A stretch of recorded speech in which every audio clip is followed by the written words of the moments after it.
Assalamu alaikum students, and this is Sayyid Faraz Raza and welcome to my YouTube channel The Observation. You know what I have observed today? I have observed that students have been facing problem while using so far and yet. तो students को होती है बहुत ज़्यादा परेशानी इसको use करने में सो फार को और येट को इस सेंस में होती है कि उनको ये चीज़ मालूम नहीं होती कि सो फार कहाँ यूज़ करना है और येट कहाँ पे यूज़ करना है। तो इस कन्फ्यूजन को दूर करने के लिए सबसे पहले आपको पता होना चाहिए कि सो फार हम यूज़ क्या करते हैं ना। देखिए नंबर वन कि सो फार जो हम यूज़ करेंगे वो यूज़ करेंगे हम पॉजिटिव सेंटेंस के साथ। अगर हम बात कर रहे हैं प्रेजेंट टेंस में, वो भी प्रेजेंट परफेक्ट में। अच्छा, इसके सो फार के और येट के कई यूजेस हैं, लेकिन नॉर्मली स्पीकिंग में जो हम यूज़ करते हैं इसका ज़्यादा यूज़ जो होता है वो प्रेजेंट परफेक्ट में होता है। फॉर एग्जांपल कि मैं ये काम अभी तक मैं ये काम इतना कर चुका हूँ, या मैंने अभी तक ये काम नहीं किया है। सही है, इस तरीके से इसका यूज़ होता है। तो सबसे पहले हम जानते हैं सो फार के बारे में। देखिए सो फार जो यूज़ होगा नंबर वन वो होगा पॉजिटिव सेंटेंस के साथ, यानी अफर्मेटिव जिसको कहते हैं ना, कि मैं अभी तक इतना काम कर चुका हूँ, कोई टास्क सी मुझे मिली थी वो मैं अभी तक इतनी कंप्लीट कर चुका हूँ। अच्छा, दूसरी बात यह है कि कोई काम ऐसा हो, इसको समझने के लिए याद रखिए कि कोई काम ऐसा है जो हमने शुरू कर दिया, हमें मिला था, हमें कोई टास्क मिली थी, हमने वो काम शुरू कर दिया है मगर वो अभी तक फिनिश नहीं हुआ है, तो उसमें हम सो फार का यूज़ करेंगे। मैं फॉर एग्जांपल आपको समझाता हूँ। यहाँ पे आप देख रहे हैं वाइट बोर्ड पे कि एक सेंटेंस लिखा हुआ है, I have completed 2 assignments so far. I have completed 2 assignments so far. देखें, अगर कोई स्टूडेंट है और उससे जो है वो असाइनमेंट मिलते हैं, 5 असाइनमेंट मिलते हैं और 1 वीक का उसे टाइम दिया जाता है यूनिवर्सिटी की तरफ से, सही है। अब वो आ जाता है अपने घर। अब 2-3 दिन के बाद उसके दोस्त का उसके पास फ़ोन आता है और वो कहता है have you completed your assignments, क्या तुमने अपने असाइनमेंट्स कंप्लीट कर दिए हैं।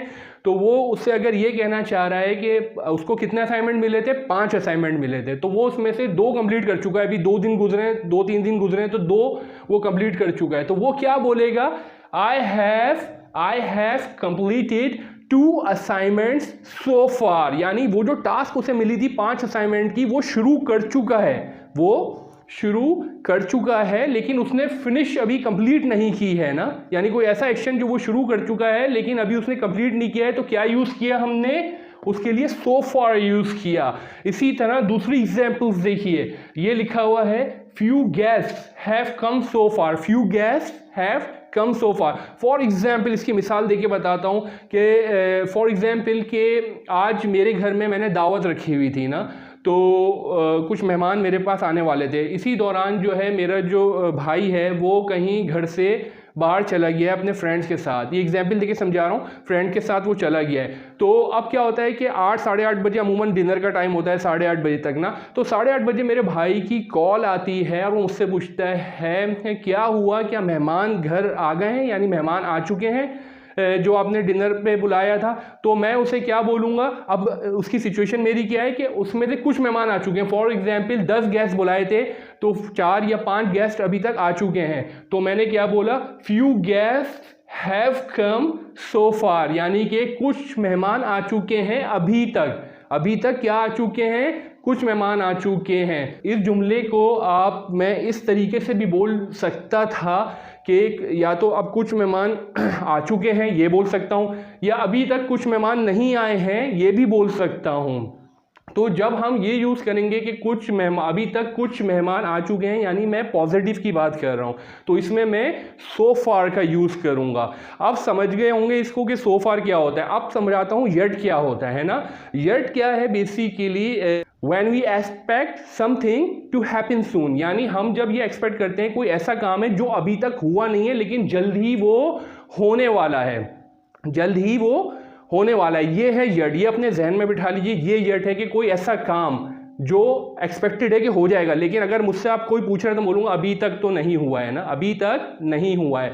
तो इसी एग्जाम्पल देखते हैं, I have not completed assignment yet, I have not completed assignments yet. ऊपर वाले में क्या बोला था, आई हैव कंप्लीटेड 2 असाइनमेंट। जैसे 5 असाइनमेंट्स मिले थे उसमें 2 कंप्लीट हो गए थे, तो मैंने क्या कहा था कि 2 असाइनमेंट कंप्लीट हो गए अभी तक, तो सो फार यूज किया था। अब मैं इस सेंटेंस में क्या कह रहा हूं कि मैंने अभी तक असाइनमेंट कंप्लीट नहीं किए हैं, मैंने अभी तक असाइनमेंट कंप्लीट नहीं किए हैं। तो ये देख रहे हैं आप कि ये नेगेटिव सेंटेंस में जा रहा है प्रेजेंट परफेक्ट ही, लेकिन उसका नेगेटिव है, तो इसमें लगेगा येट, इसमें सो फार नहीं लगेगा। हम बोलेंगे I have not completed assignments yet, क्योंकि ये नेगेटिव है। ठीक है, इसी तरह उसी एग्जाम्पल को नीचे भी देख लेते हैं। उधर मैंने कहा था, अपने जब मेरे भाई का फ़ोन आया था मैंने एग्जाम्पल दी थी कि मैंने कहा था कुछ मेहमान आ चुके हैं, और अगर मैं ये भी कह सकता था कि अभी कुछ मेहमान नहीं आए, बात एक ही थी। लेकिन जब मैंने कहा कि कुछ मेहमान आ चुके हैं तो मैंने कहा फ्यू गेस्ट्स हैव कम सो फार, कुछ मेहमान आ चुके हैं अभी तक। लेकिन अगर उसको मैं दूसरे अल्फाजों में बोलता, मैं बोलता कि few guest have not come yet, कुछ मेहमान नहीं आए हैं, मतलब आ तो गए मेहमान लेकिन कुछ मेहमान अभी तक नहीं आए हैं, तो उसको मैं येट के साथ यूज़ करता।